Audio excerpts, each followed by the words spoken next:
Arsenal could very well be on the brink of history. I do think Arsenal can win the quadruple because I'm asking myself, who's going to beat us? Who in world football? Who in world? I'm serious. Who in world football right now is going to beat us?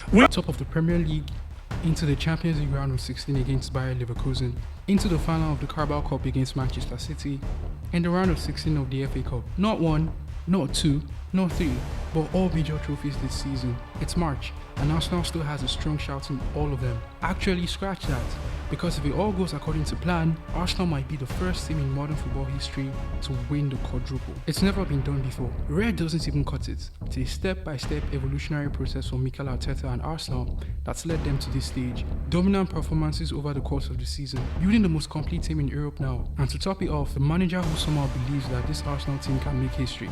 You mentioned the 4 competitions. I mean, just in your own words, how hard do you think the quadruple is to do?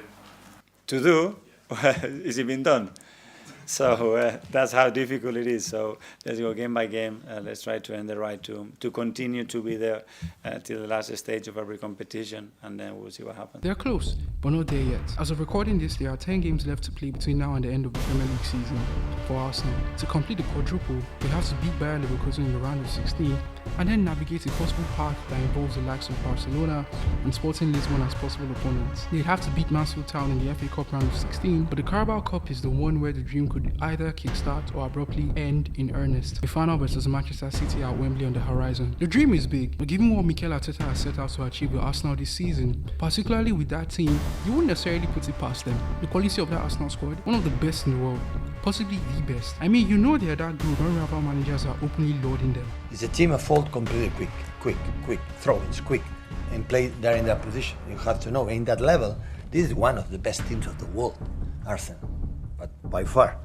All actions, how they defend, how they attack in short, in long, and many things. They're really good. It comes down to all areas of the pitch for Arsenal now. In David Raya, they've got the best hybrid in the Premier League between the ball-playing goalkeeper and a decent shot-stopper. In Gabriel and William Saliba, they've got the best centre-back pairing in the league, possibly even the best in Europe. The new and improved version of Rio and Vidic.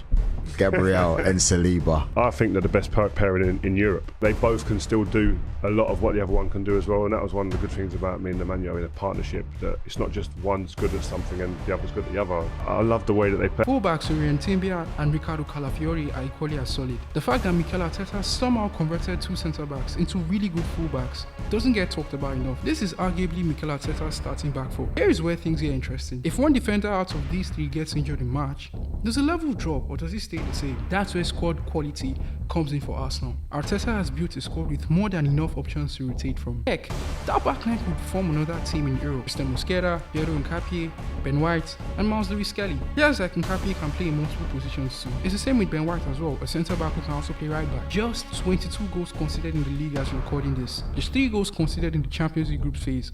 And when you factor in that 2 came against Kairat Almaty in the final group phase game of the Champions League season with a much changed squad for Arsenal, it means they considered just 1 goal in 7 against the likes of Bayern Munich, Atletico Madrid, and Athletic Club. It's like the old saying goes, attack wins games. Mikel Arteta understands that defense wins titles. But just before we continue though, at the Football Armageddon, we're trying to filter from the rest by bringing you quality videos like this. And in turn, we're only asking that you hit that subscribe button to the channel for more content like this. Thanks. It's a dynamic mix in midfield for Arsenal. Martin Zubimendi, Martin Odegaard, Declan Rice, Mikel Merino, Eberechi Eze as a 10 possibly. Kai Havertz can also play there, and Christian Nørgaard. The depth is just as impressive in attack. Victor Gyökeres, Gabriel Jesus, and Kai Havertz are all options for the number 9 position. Gabriel Martinelli and Leandro Trossard down the left, Bukayo Saka and Noni Madueke down the right. All 4 wing threats are capable of playing on either flank if the system needs switching. A lot has been made about how Arsenal have gone about the business of scoring goals this season, how they openly score goals from set pieces and don't price teams out as much. As of recording this, they've got the 2nd most goals in the league, and that's because Manchester City played the day before and beat Leeds United 1-0. They're just a goal of City now. Arsenal will score goals. The interesting thing about this is they've got so many ways to score goals now. As the North London derby showed, when they have the space to execute fast transitions, they can be very lethal. Set pieces itself is something Mikel Arteta sees differently. 15 goals so far from the opening games. I know you're used to many questions being asked about the manner in which the goals are being scored, with 2/3 of them coming from set pieces. Are you at all concerned that it's only 5 from open play at this stage? No, not at all. Because I don't see football like open play and set pieces. I see the game in a different way. I mean, then again, you can't blame the man. Almost every team that plays against Arsenal now, especially in the league, tends to sit in a low block to cover spaces and reduce gaps for creative players to play. Set pieces have become Arteta's response to facing teams that sit back. Set on the man himself, Mikel Arteta, that is, if Arsenal are going to win the quadruple, it will come down to his genius. His plan is simple: take each game as it comes. Actually, that's been the plan all season, and it's worked too. It goes hand in hand with Arteta and the squad depth and the team he has built. It's the idea now that even when Arsenal fields a completely different 11 from the previous game week, that team is still strong enough to test any team in any competition. A smashing team led by a manager who's continuously evolved. Arteta has fixed the mistakes that have come with each season. From establishing a young core and getting rid of experienced players at the start of his tenure, to build a team that completely buys into his identity, then the challenge for the league title, the one that's seen his Arsenal team finish as runners-up in 3 consecutive seasons now. This would have been enough to deflate any manager.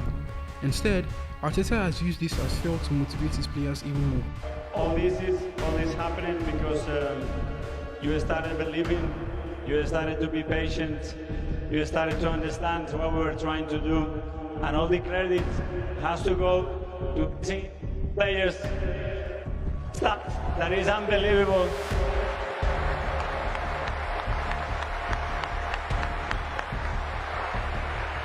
I think now it's time to have a break, think, reflect, and please keep pushing, keep inspiring this team. Don't be satisfied, because we want much more than that, and we're gonna get it. Thank you so much. That's why the quadruple dream is alive, because this Arsenal team has a manager who makes them believe. They've been in 2 title races with Manchester City that went down to the final few weeks of the season. They've lost, but it's ended up becoming an experience, both for the manager and the squad. Now, they're the most fair team in Europe. I think that seems far-fetched. Here's what Guillaume Bagge had to say about this Arsenal team under Mikel Arteta. Honestly, it seems like the truth. It seems like Arsenal get disrespected a lot more in English football, but outside England and the Premier League, a lot of clubs see them as the model. So is it really a stretch then? Well, the answer is no. This might just be the most complete Arsenal team since the Invincibles of 2004. And that's what makes the quadruple dream a bit more realistic. But for all the positives about Arsenal potentially winning 4 trophies in a season, the reality is that achieving this will be incredibly hard. For starters, football is unpredictable. As good as Arsenal's squad is, injuries to certain players will derail the squad no matter the replacements available. If players like Zubimendi or Declan Rice get sidelined, for example, that's a major problem Arteta has to deal with in replacing. The competitions as well also have their problems. In the Premier League, for example, it's tough. Very tough. Yes, the math indicates now that if Arsenal win every game from now until the end of the season, they will be champions. But at the same time, this end of the season fixture list also includes a crunch clash against City at the Emirates. The gap between themselves and City as of recording this is down to 5 now, with City having a game in hand. We've seen Arsenal drop points against Wolves and Brentford in games where they should have won. Now there's no margin for error. In the Champions League, it's knockout football. The positive here for Arteta and his team is that they've been on the rise in the Champions League ever since he took over as manager. In the 2023-24 campaign, the first for Arsenal under Arteta in the Champions League, and the first in over 6 years, they reached the quarter-finals before getting knocked out by Bayern Munich. Last season, they did one better and got to the semi-finals, eliminating the holders Real Madrid in the quarter-finals before losing in the semis to PSG, the eventual champions. If they do one better as they have done in the past 2 seasons, then that's the final in Istanbul. They wouldn't put it past them to beat City in the Carabao Cup final. I mean, the last time both teams met at Wembley was in the Community Shield final of 2023. Arsenal winning some penalties. If they repeat the same trick at Wembley, then it's already a first trophy of the season. They will face Mansfield Town in the FA Cup round of 16. With all due respect to Mansfield Town, that's a game the Gunners should be winning comfortably.